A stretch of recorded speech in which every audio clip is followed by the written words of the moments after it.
Hello, students. I am again back with part 4 of chapter number 1, the Union Parliament. अब एक question arise हो रहा होगा कि मैम पार्ट 4 इतने पार्ट्स बनाने की क्या ज़रूरत थी। तो बेटा चैप्टर लेंदी है, लेंदी होने के साथ साथ मुझे ये चैप्टर बहुत इंपॉर्टेंट भी लगता है, बहुत इन्फॉर्मेटिव लगता है। क्यों भाई? क्योंकि आपको 10th बोर्ड अटेम्प्ट करना है, ये तो एक पर्पस है ही। साथ ही साथ अगर आप इंडिया में रह रहे हैं, पॉलिटिक्स में थोड़ा बहुत भी इंटरेस्ट रखते हैं या नहीं भी रखते हैं, तो भी आपको नहीं लगता कि हमें लोकसभा राज्यसभा तो पूरा पता होना चाहिए। तो इस चैप्टर में कौन सा पार्ट छोड़ दें, कौन सी लाइन को नेग्लेक्ट कर दें, ऐसा कुछ दिख ही नहीं रहा है। ऐसा लग रहा है हर चीज़ बहुत इंपॉर्टेंट है। ठीक हुई बात? तो बेटा पार्ट 1, पार्ट 2 और पार्ट 3 अपलोड हो चुके हैं और मैं होप रखती हूँ कि आपने वो तीनों पार्ट देख भी लिए होंगे। बेटा पार्ट 3 वाला जो वीडियो था उसको हमने यहाँ पर ख़त्म किया था।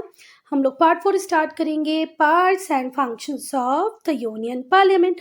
अब ये बहुत इंपॉर्टेंट क्वेश्चन बनता है, write down the powers of union parliament या write down the functions of union parliament. तो आपको यहाँ से बिल्कुल फोकस होकर पढ़ना है। ठीक हुई बात? चलो, तो जो पार्लियामेंट है सिर्फ आज लॉ मेकिंग बॉडी नहीं रह गई है। लॉ मेकिंग तो उसका एक काम है जो वो बहुत अच्छे से कर रही है, पर लॉ मेकिंग के अलावा भी बहुत सारे फंक्शंस हैं जो हमारी पार्लियामेंट करती हैं। ठीक है, तो पार्लियामेंट सिर्फ आज एक लॉ मेकिंग बॉडी नहीं है, ये मल्टी फंक्शनल इंस्टीट्यूशन है जो वैरायटी ऑफ फंक्शंस को परफॉर्म कर रहा है। चलो, अच्छा, जब भी हम बात करते हैं हमारे कॉन्स्टिट्यूशन की, तो कॉन्स्टिट्यूशन ने एक चीज़ बहुत क्लियर कर दी थी कि भैया जो लोकसभा होगी उसके पास बहुत ज़्यादा पावर होगी। ठीक है, क्यों होगी पावर? क्योंकि लोकसभा में डायरेक्टली जनरल पब्लिक जिन लोगों को इलेक्ट करती है वो लोग आकर बैठते हैं। तो डेमोक्रेटिक कंट्री में तो लोगों की ज़्यादा इंपॉर्टेंस होती है, जनरल पब्लिक की ज़्यादा इंपॉर्टेंस होती है, इसीलिए लोकसभा ज़्यादा पावरफुल है। चलो, ये क्लियर है कि जो हमारे कॉन्स्टिट्यूशन मेकर्स थे उनका इंटेंशन था कि लोकसभा प्रीडोमिनेंट चैम्बर रहे, इम्पॉर्टेंट चैम्बर रहे। क्यों भैया? क्योंकि लोकसभा में जो लोग बैठते हैं वो डायरेक्टली इलेक्टेड हैं by the general public. It was quite in harmony with the true spirit of democracy. Democracy क्या बोलती है? लोगों के लिए काम करना है, लोगों द्वारा चुनी सरकार को करना है। किसके लिए करना है? जनरल पब्लिक के लिए करना है ना। तो यहाँ पर अगर हम डेमोक्रेसी की ट्रू स्पिरिट की बात करें तो वो भी फुलफिल इसी बात से होगी बेटा, जब आप लोकसभा को एक प्री डोमिनेंट चैम्बर, एक इम्पॉर्टेंट चैम्बर मानेंगे, उसे ज़्यादा पावर देंगे। क्योंकि जो मेंबर्स होते हैं लोकसभा के वो डायरेक्टली कौन इलेक्ट करते हैं? पीपल। जबकि जो राज्यसभा के मेंबर होते हैं उनका इनडायरेक्ट इलेक्शन होता है। हमें तो पता भी नहीं होता हमारे स्टेट से, हमारी यूनियन टेरिटरी से कौन जाने वाला है ना। हमारे एमएलएज डिसाइड करते हैं वो। तो जो मेंबर होते हैं राज्यसभा के उन्हें स्टेट लेजिस्लेटिव असेंबलीज के मेंबर चुनते हैं। पावर्स ऑफ पार्लियामेंट में बी डिस्क्राइब्ड एज फॉलोज। अब हम एक एक करके पार्लियामेंट की पावर को पढ़ेंगे। तो जो पहली पावर है वो है matters in union list and concurrent list. जो पार्लियामेंट होती है उसके पास एक्सक्लूसिव पावर। एक्सक्लूसिव पावर मतलब, एक्सक्लूसिव पावर का मतलब क्या हुआ?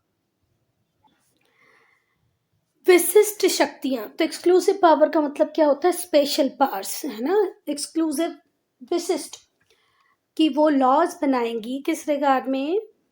वो सारे मैटर्स के रिगार्ड में जो यूनियन लिस्ट में मेंशन्ड होंगी। ठीक हुई बात? यूनियन लिस्ट में हम लोगों ने पार्ट 1 में पढ़ा था कौन से मैटर्स इंक्लूड हैं जो नेशनल इम्पोर्टेंस के हैं, जैसे डिफेंस, करेंसी, है ना। डिफेंस हो गया, करेंसी हो गया, रेलवेज हो गया, जिनका नेशनल लेवल पे इम्पोर्टेंस ज़्यादा है वो सारे किस में है? यूनियन लिस्ट में है। जो पार्लियामेंट है और जो स्टेट लेजिस्लेचर हैं उन दोनों के पास राइट होता है कि वो कॉन्करेंट लिस्ट में जो मैटर्स हैं उनके ऊपर भी रूल बनाए। कॉन्करेंट लिस्ट में वो आइटम्स आते हैं जिनके ऊपर स्टेट और सेंट्रल गवर्नमेंट दोनों ही रूल्स रेगुलेशन बना सकती है, जैसे कि मैरिज, अडॉप्शन, सक्सेशन। इस पे स्टेट गवर्नमेंट भी बना सकती है और सेंट्रल गवर्नमेंट भी बना सकती है। अगर कोई कॉन्फ्लिक्ट होगा सेंट्रल गवर्नमेंट स्टेट गवर्नमेंट के बीच में तो किसकी ही इच्छा चलेगी, किसकी विल प्रिवेल होगी? सेंट्रल गवर्नमेंट की, क्योंकि हम लोग होल्डिंग टुगेदर फेडरेशन है जहाँ पर स्टेट उतना पावरफुल नहीं है जितनी सेंट्रल गवर्नमेंट है। तो अगर कॉन्करेंट लिस्ट में जितने भी मैटर्स आते हैं उस पर अगर कहीं कॉन्फ्लिक्ट हो जाए स्टेट गवर्नमेंट और सेंट्रल गवर्नमेंट का, तो सेंट्रल गवर्नमेंट की विश प्रिवेल होगी। रेसिडरी पावर, पार्लियामेंट के पास रेसिडरी पावर्स भी हैं। इसका मतलब ये है कि वो उन सारे मैटर्स में अपना फैसला ले सकते हैं, लॉज़ बना सकते हैं जो ना ही तो यूनियन लिस्ट में है, ना ही तो स्टेट लिस्ट में है और ना ही तो कॉन्करेंट लिस्ट में। बेटा जब ये लिस्ट बन रही थी तो उस टाइम आईसीटी इतना नहीं था, इन्फॉर्मेशन कम्युनिकेशन टेक्नोलॉजी नहीं थी, फेसबुक नहीं था, व्हाट्सएप नहीं था, मतलब इंटरनेट नहीं हुआ करता था, सॉफ्टवेयर नहीं हुआ करते थे। तो उस टाइम में जब इनके लिए कोई रूल्स रेगुलेशन नहीं लेके गए हैं तो वो आज किस लिस्ट में आ गए हैं? रेसिडरी लिस्ट में आ गए हैं, जिनके ऊपर सेंट्रल गवर्नमेंट डिसीजन लेगी, यूनियन पार्लियामेंट डिसीजन लेगी। Matters in the state list, जो पार्लियामेंट होती है वो लेगिस्लेट कर सकती है इवन उन सब्जेक्ट को भी जो स्टेट लिस्ट में है, पर कब? जब इमरजेंसी लगी हो। ठीक है बात। हमारी कंट्री में ऐसा नहीं है हर दूसरे दिन इमरजेंसी लग जाती है। बेटा एक ही बार लगी थी, लगाने वाली थी इंदिरा गांधी, प्रेसिडेंट थे फखरुद्दीन अली, प्राइम मिनिस्टर थी इंदिरा गांधी। उस साल जब लगी थी इमरजेंसी वो पहली ही बार था और उसके बाद अब तक नहीं लगी है। स्टेट इमरजेंसी जरूर एक दो स्टेट में लगी होंगी पर नेशनल इमरजेंसी तो नहीं लगी है। तो स्टेट लिस्ट भी कब आ जाते हैं सेंट्रल गवर्नमेंट के पास? जब इमरजेंसी लगी। जब राज्यसभा कोई रिजोल्यूशन पास कर दे 2/3 मेजॉरिटी से कि भाई ये जो सब्जेक्ट है ये स्टेट लिस्ट से हटाकर सेंट्रल गवर्नमेंट के पास आ जाना चाहिए, यूनियन लिस्ट में आ जाना चाहिए क्योंकि इसका नेशनल इम्पोर्टेंस ज़्यादा है, तो ऐसा हो सकता है। जब 2 या 2 से ज़्यादा स्टेट ये कहें कि भैया जो एक पर्टिकुलर मैटर जो स्टेट लिस्ट में है पर उसके ऊपर पार्लियामेंट ही रूल्स रेगुलेशन बनाए, लॉज बना दे, तो तब भी पार्लियामेंट अपना काम करेगी।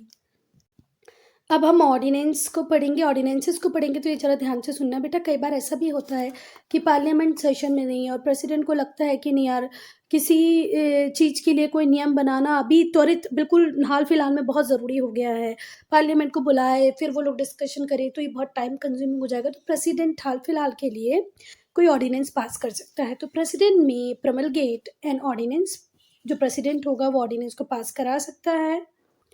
ठीक है, यहाँ पर ये जो वर्ड प्रमलगेट है इसका मीनिंग प्रम्यूलगेट, इसका मीनिंग होता है बेटा किसी कानून को पास करा देना।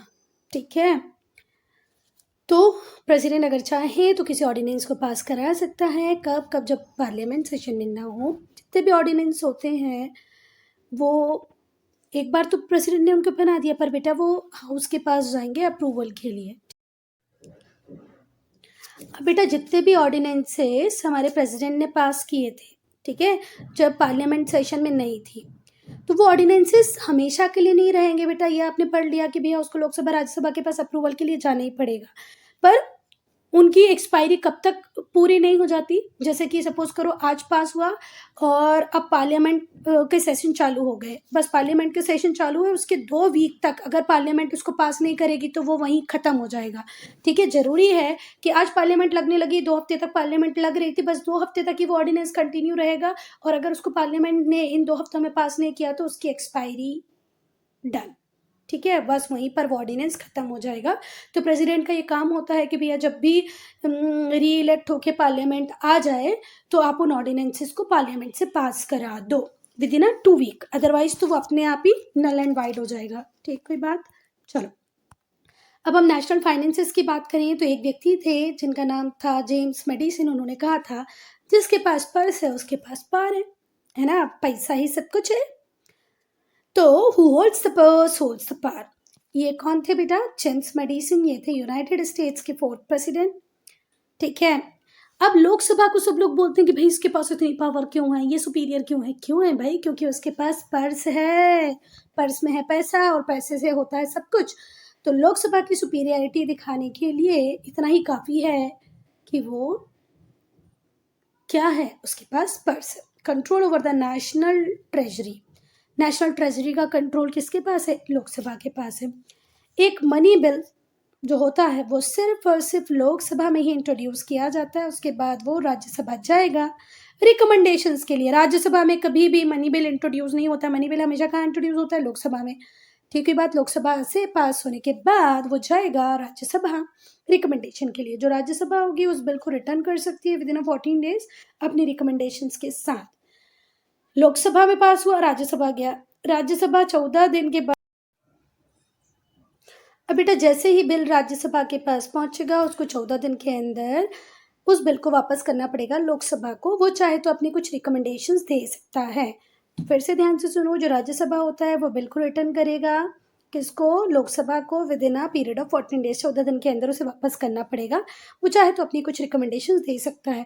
लोकसभा बिल्कुल फ्री है कि वो रिकमेंडेशन को एक्सेप्ट करे या रिजेक्ट करे। लोकसभा ने राज्यसभा को बिल दे दिया, उनसे रिकमेंडेशन ले भी ली, पर अब ये लोकसभा का डिसीजन है वो रिकमेंडेशन को माने या ना माने जो राज्यसभा ने दी है मनी मैटर्स में।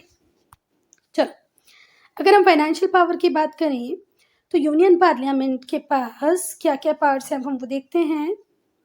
पहला तो बजट, जो पार्लियामेंट होता है वो यूनियन बजट को पास करता है, जिसमें एस्टिमेट होता है रिसीट्स का और एक्सपेंडिचर का। सरकार को कितना पैसा रिसीव होगा, कितना वो खर्च करेगी, ठीक हुई बात। टैक्सेस के फॉर्म में, इंटरेस्ट के फॉर्म में और दूसरी एड्स के फॉर्म में जितना भी पैसा सरकार को मिलेगा वो क्या हो जाएगी, सरकार की रिसीट। और एक्सपेंडिचर, सरकार जो रोड्स बनाने वाली है, डैम बनाने वाली है, डिफरेंट अदर स्कीम्स चलाने वाली, वो हो गए उसके एक्सपेंडिचर, ठीक है, एक पर्टिकुलर फाइनेंशियल ईयर के। तो बजट आएगा, बजट बताएगा कि भैया सरकार को इतना पैसा प्राप्त हुआ, इतने उसके खर्चे हैं।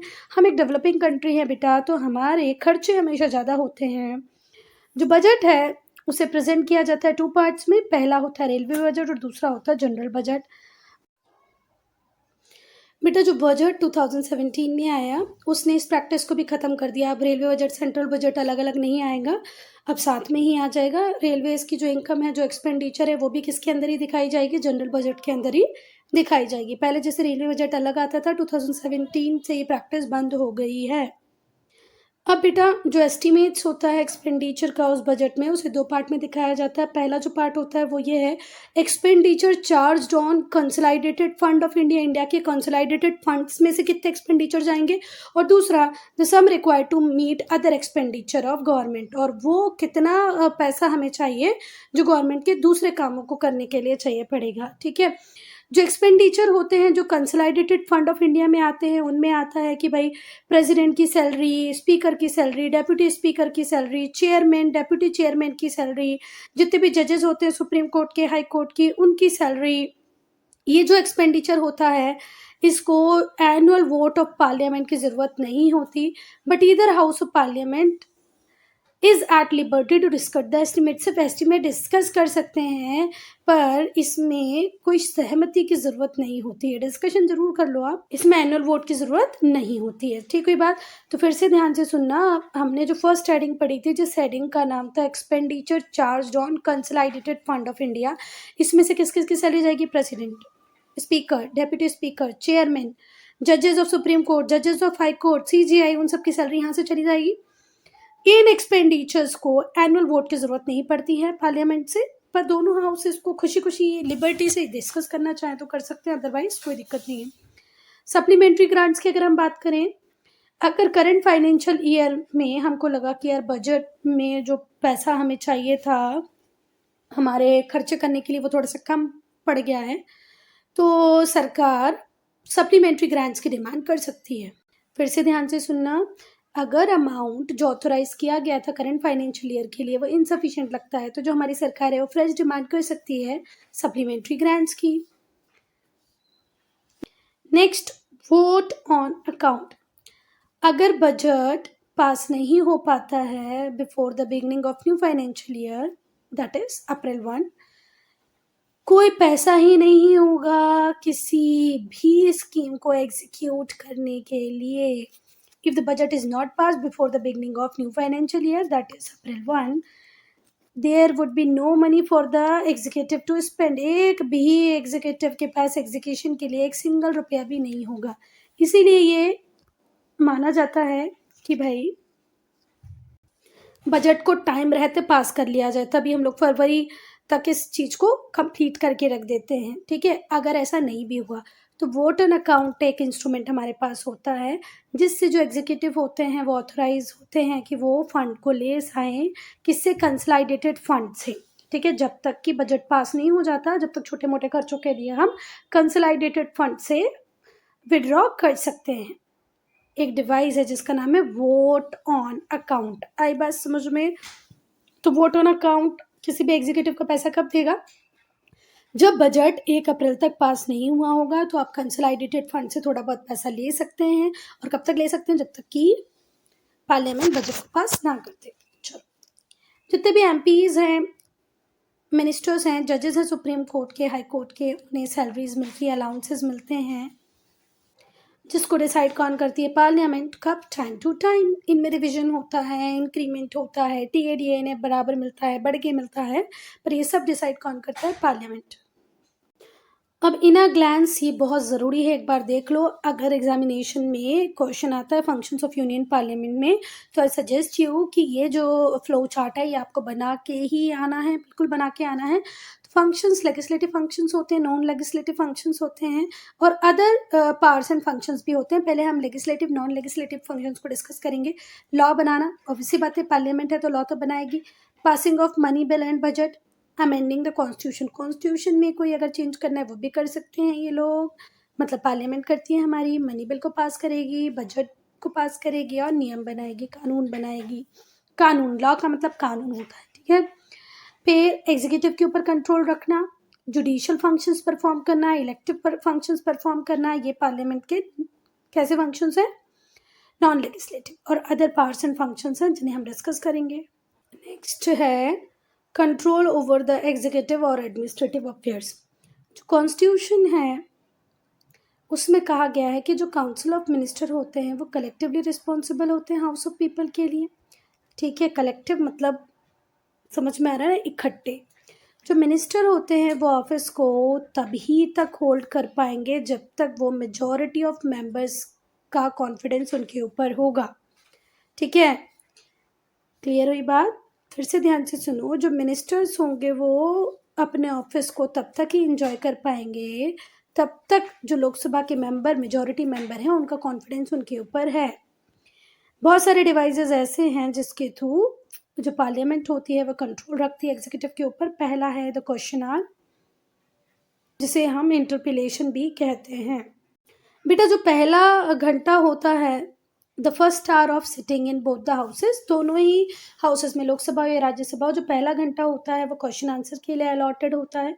जो पर्पस होता है क्वेश्चंस का वो सिर्फ एक ही होता है कि आपको इन्फॉर्मेशन लेनी है on the matter of public importance, और टू वेंटिलेट ग्रीवियंसेस, अपनी प्रॉब्लम्स सरकार के सामने रख दो, एग्जीक्यूटिव्स के सामने रख दो, उनसे जो इन्फॉर्मेशन आपको पब्लिक इम्पोर्टेंस के मैटर में चाहिए वो ले लो।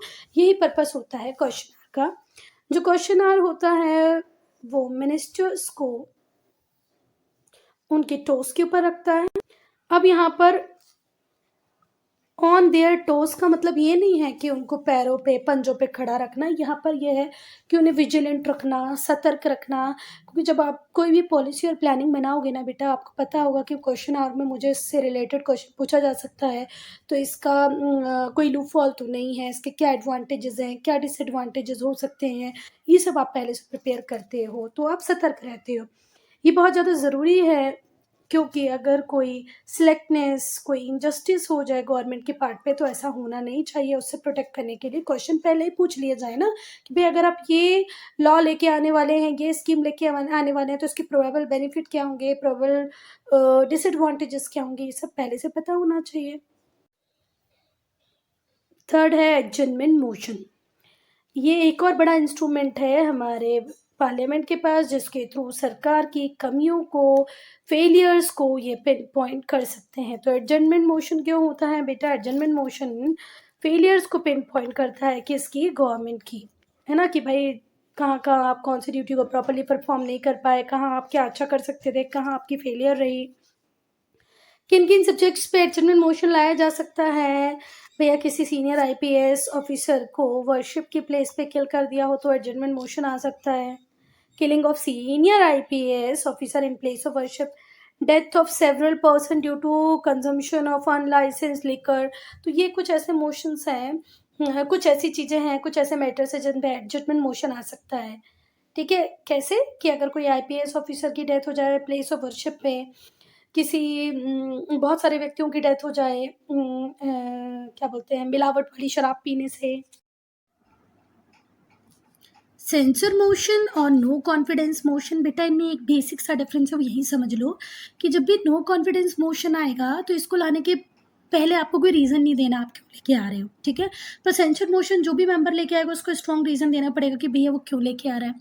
जब नो कॉन्फिडेंस मोशन आता है तो पूरी सरकार को रिज़ाइन करना पड़ता है, पर सेंसर मोशन में जो ग्रुप ऑफ मिनिस्टर हैं या जो एक पर्टिकुलर मिनिस्टर है जिसके ऊपर आरोप लगाए गए, बस वही अपना रेजिग्नेशन देगा। सेंसर मोशन लाया जा सकता है ग्रुप ऑफ मिनिस्टर्स के अगेंस्ट में भी और इंडिविजुअल मिनिस्टर के अगेंस्ट में भी। ये किसको एक्सप्रेस करता है कि भैया एक स्ट्रॉन्ग डिसअप्रूवल है, भैया ये जो पॉलिसी मिनिस्टर लेके आया ये गलत है, या जो ये डीड ये जो काम इस व्यक्ति ने किया ये गलत है, तो इसे रिजाइन देना चाहिए।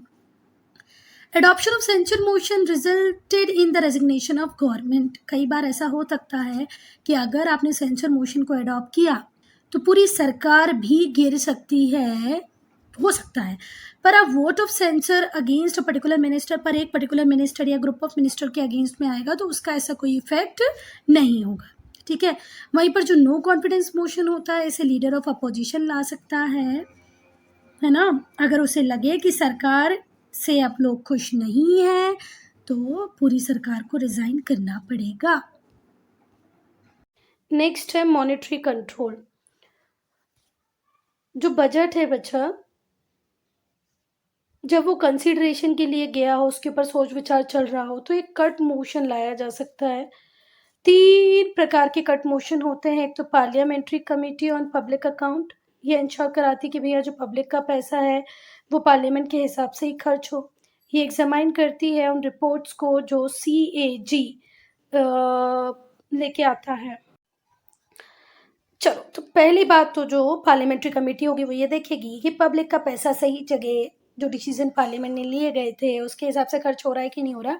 दूसरा, ये उन रिपोर्ट्स को भी एग्जामाइन करेगी जो CAG ने दी हैं।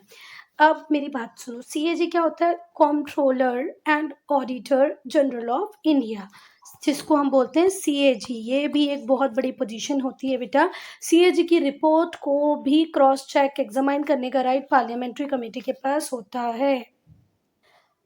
अब हम देखेंगे amendment of the constituent function. जो बिल होता है जिसके थ्रू हम कॉन्स्टिट्यूशन को अमेंड करना चाहते हैं वो किसी भी हाउस में ओरिजिनेट हो सकता है। भैया देखो, टाइम बीइंग आज से बहुत साल पहले हमारा कॉन्स्टिट्यूशन बना था, तो टाइमिंग हमें ऐसे लगता है कि यार इसमें थोड़े से चेंजेस होने चाहिए, नए प्रोविजन आने चाहिए, पुराने हटने चाहिए, कुछ में चेंजेस होना चाहिए। तो कोई बड़ी बात नहीं है, हर कंट्री में ऐसा होता है। तो अगर आपको ऐसे लगता है कि कॉन्स्टिट्यूशन में कोई चेंज होना चाहिए तो बिल या तो लोकसभा या राज्यसभा दोनों में ही कहीं पर भी इनिशिएट हो सकता है। पर बेटा हर हाउस से ये पास होना चाहिए मेजॉरिटी से, और मेजॉरिटी सिंपल मेजॉरिटी नहीं होगी कि 51%। यहाँ पर 2/3 मेजॉरिटी की बात कर दी है। 2/3 मेजॉरिटी बोले तो 66.66 मेंबर्स जब अग्री होंगे तभी कोई कॉन्स्टिट्यूशन में चेंज होगा। देखो, सिंपल मेजॉरिटी का मतलब क्या है कि 500 मेंबर थे, 251 ने बोल दिया कर दो तो हो गया, ऐसा नहीं है। यहाँ पर 66% की मेजॉरिटी चाहिए, 66.66% की मेजॉरिटी चाहिए। कॉन्स्टिट्यूशन में चेंज करना आसान नहीं है क्योंकि ये जो बिल होगा वो 2/3 मेजॉरिटी से पास होना चाहिए। 2/3 majority of the member present and voting, जो भी जितने भी मेंबर प्रेजेंट हैं, जितने भी वोटिंग कर रहे हैं, उसमें से 2/3 लोग तैयार होने चाहिए। चलो, अब अगर कोई अमेंडमेंट बिल आए जो किसी स्पेसिफाइड मैटर को चेंज करने की बात करे तो उसमें पावर तो बेटा अकेले लोकसभा और राज्यसभा के पास भी नहीं होती, 2/3 मेजॉरिटी की भी बात नहीं होती। उसमें तो ये बिल 2/3 मेजॉरिटी से लोकसभा राज्यसभा से तो पास हो ही हो, साथ ही साथ लगभग आधे स्टेट लेजिस्लेचर से भी पास हो। अगर 28 स्टेट्स हों तो लगभग 14 से 15 स्टेट जब तक उसके लिए हाँ नहीं बोलेंगे वो बात होगी ही नहीं। बहुत सारे प्रोविजंस ऐसे होते हैं कॉन्स्टिट्यूशन के जो इस कैटेगरी में आते हैं, जैसे distribution of legislative powers under union and state. देखो, यूनियन के पास कितनी पावर होनी चाहिए, स्टेट के पास कितनी पावर होनी चाहिए, ये अकेले बैठ के लोकसभा और राज्यसभा डिसाइड नहीं कर पाएंगे। 66.66% मेंबर भी बोलेंगे तब भी नहीं डिसाइड कर पाएंगे इस मैटर के लिए। तो पहले लोकसभा से राज्यसभा से पास होने के बाद वो स्टेट लेजिस्लेचर में जाएगा, वहाँ भी आधे से ज़्यादा स्टेट लेजिस्लेचर जब हाँ बोल देंगे तभी वो काम होगा, नहीं तो नहीं होगा। यूनियन लिस्ट, स्टेट लिस्ट और कॉन्करेंट के जो मैटर हैं वो उसमें अगर आप कोई चेंज करना चाहते हैं तो बहुत लंबा प्रोसीजर है। लोकसभा, राज्यसभा, आधे से ज़्यादा स्टेट उसको पास करें। Representation of states in union parliament, भैया देखो यूपी का कितना रिप्रेजेंटेशन होगा, एमपी का कितना होगा, महाराष्ट्र का कितना होगा, ये भी सेंट्रल गवर्नमेंट खुद से बैठ के चेंज नहीं कर सकती।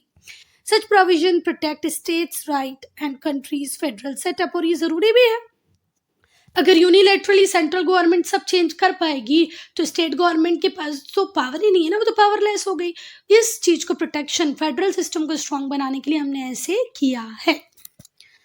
चलो ये इम्पोर्टेंट है, ये याद रखना कि कॉन्स्टिट्यूशन में अगर आपको कोई चेंज कराना है, कॉन्स्टिट्यूएंट अमेंडमेंट बिल लेके आना है, तो ये आएगा तो बेटा सेंट्रल मतलब यूनियन पार्लियामेंट में, ये कभी भी किसी स्टेट लेजिस्लेचर में इंट्रोड्यूस नहीं हो सकता। आई बात समझ में?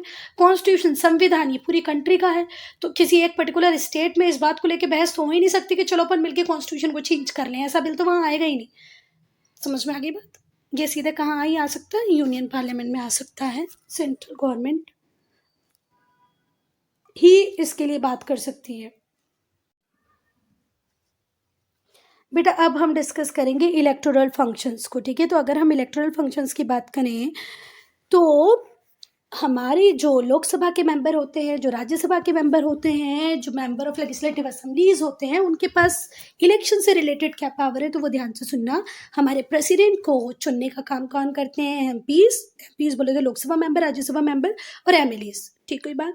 अब जब वाइस प्रेसिडेंट के चुनाव की बात आती है, वाइस प्रेसिडेंट के इलेक्शन की बात आती है, तो वाइस प्रेसिडेंट को सिर्फ लोकसभा और राज्यसभा के मेंबर चुनते हैं। तो ये ध्यान से सुनना, प्रेसिडेंट का जब इलेक्शन होगा तो लोकसभा के मेंबर भी आएंगे, राज्यसभा के भी आएंगे और लेजिस्लेटिव असेंबली से भी मेंबर्स आएंगे, ठीक हुई बात। पर जब वाइस प्रेसिडेंट का इलेक्शन होगा तो सिर्फ लोकसभा के मेंबर और कौन होंगे? राज्यसभा के मेंबर्स। तो ये थोड़ा सा डिफरेंस याद रखना। जो स्पीकर होगा लोकसभा का, वो सिंपल मेजॉरिटी से चुना जाएगा, जो उस पर्टिकुलर टाइम में प्रेजेंट होंगे बस वही वोटिंग कर पाएंगे। अब जुडिशियल पावर्स की बात करें तो जो पार्लियामेंट है उसके पास कुछ पावर्स हैं रिगार्डिंग जुडिशियल नेचर। पहला, जो प्रेसिडेंट होगा उसे रिमूव किया जा सकता है through the process of impeachment. एक रेजोल्यूशन पास होगा, ठीक है, वो भले ही लोकसभा में पास हो या राज्यसभा में पास हो, अगर वो मेजॉरिटी से पास होता है, वो कितनी मेजॉरिटी? 2/3 मेजॉरिटी से, और ऐसा लगता है कि भैया ये जो प्रेसिडेंट है ये अपनी ड्यूटीज़ पूरी तरीके से पूरी नहीं कर पा रहा है, किसी को लगे कि ये गिल्टी है, तो उसके अगेंस्ट में इम्पीचमेंट लेके आ सकते हैं। पर वो इम्पीचमेंट दोनों ही हाउसेस से 2/3 मेजॉरिटी से पास होना चाहिए, तभी हम प्रेसिडेंट को उसके ऑफिस से रिमूव कर सकते हैं। जो जजेस होते हैं सुप्रीम कोर्ट के, हाई कोर्ट के, उन्हें भी रिमूव नहीं किया जा सकता है सिर्फ प्रेसिडेंट के द्वारा, except on joint address of both house. अगर दोनों हाउस का जॉइंट एड्रेस हो रहा होगा तो वो एक बात अलग है, अदरवाइज प्रेसिडेंट के पास पावर नहीं है कि वो सुप्रीम कोर्ट के जजेस को, हाई कोर्ट के जजेस को रिमूव कर दे। ऐसा एड्रेस भी सपोर्ट करेंगे majority of members of house by majority not less than 2/3। Same है बिल्कुल कि 2/3 मेजॉरिटी से अगर पास हो जाए तो ही आप सुप्रीम कोर्ट और हाई कोर्ट के जजेस को हटा सकते हो। तो प्रेसिडेंट को हटाने के लिए भी 2/3 मेजॉरिटी से पास होना चाहिए। लोकसभा राज्यसभा में जजेस हो भले सुप्रीम कोर्ट का, हाई कोर्ट का, उसके लिए भी 2/3 मेजॉरिटी चाहिए। पार्लियामेंट बेटा किसी भी पर्सन को पनिश कर सकता है अगर वो पार्लियामेंट के काम को प्रॉपर ना होने दे और हाउस को डिसरिस्पेक्ट करे। अब हम अदर पावर्स और फंक्शंस की बात करेंगे।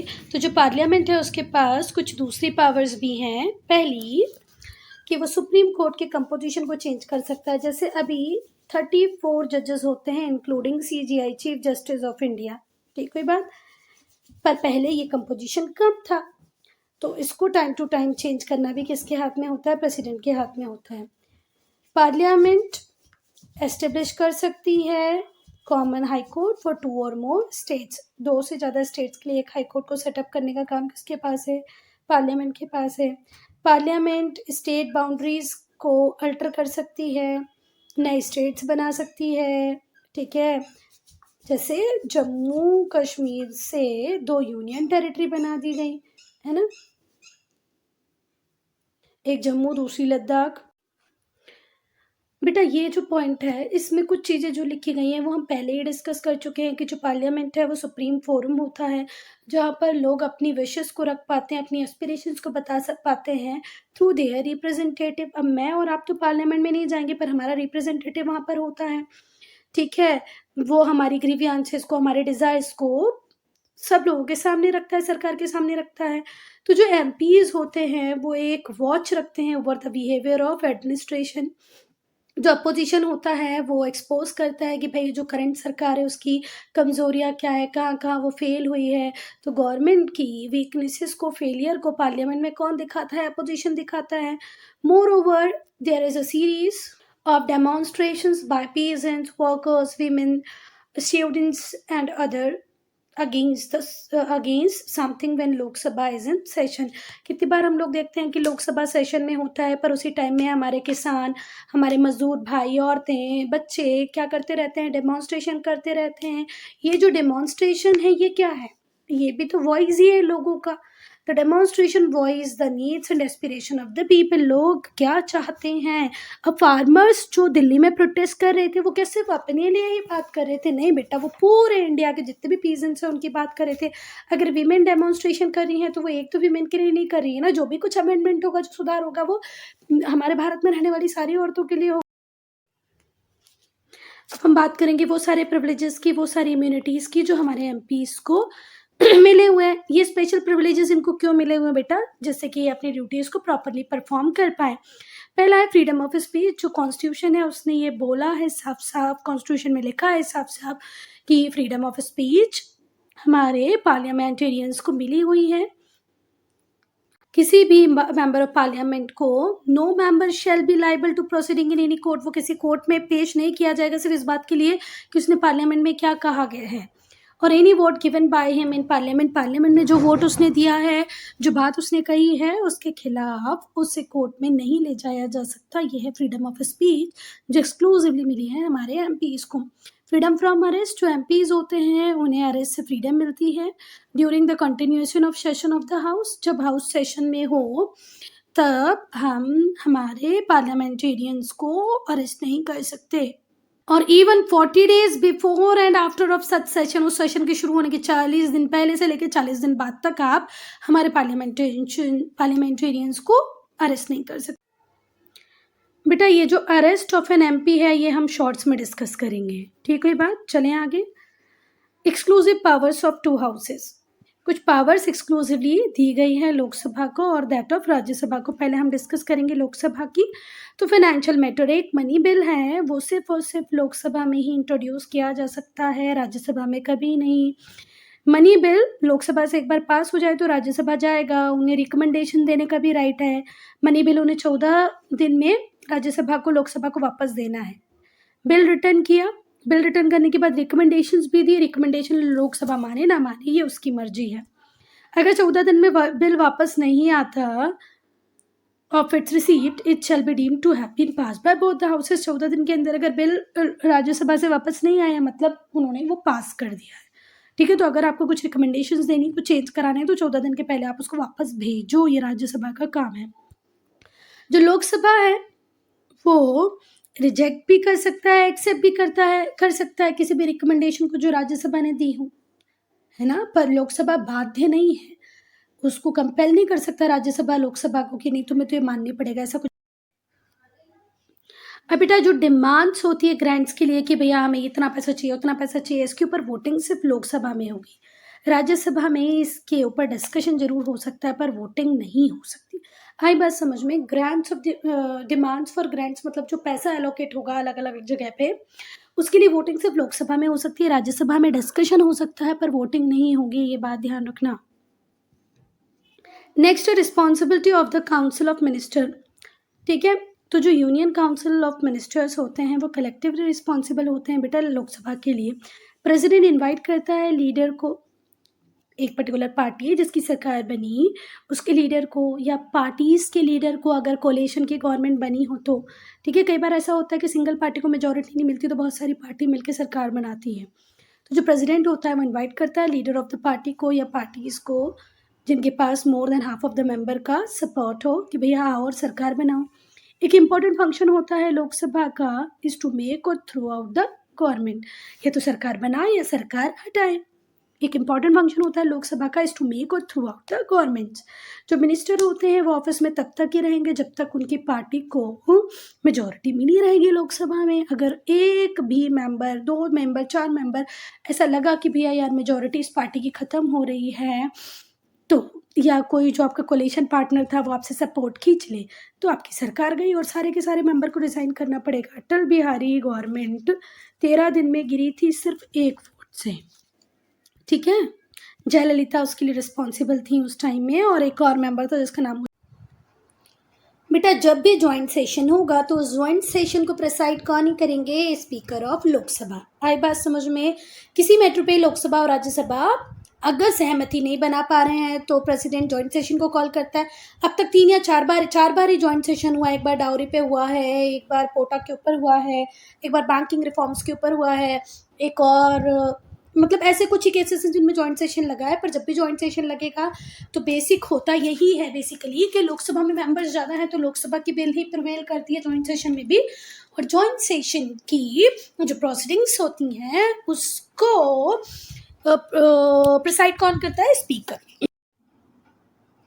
अब हम बात करेंगे सेंसर मोशन की।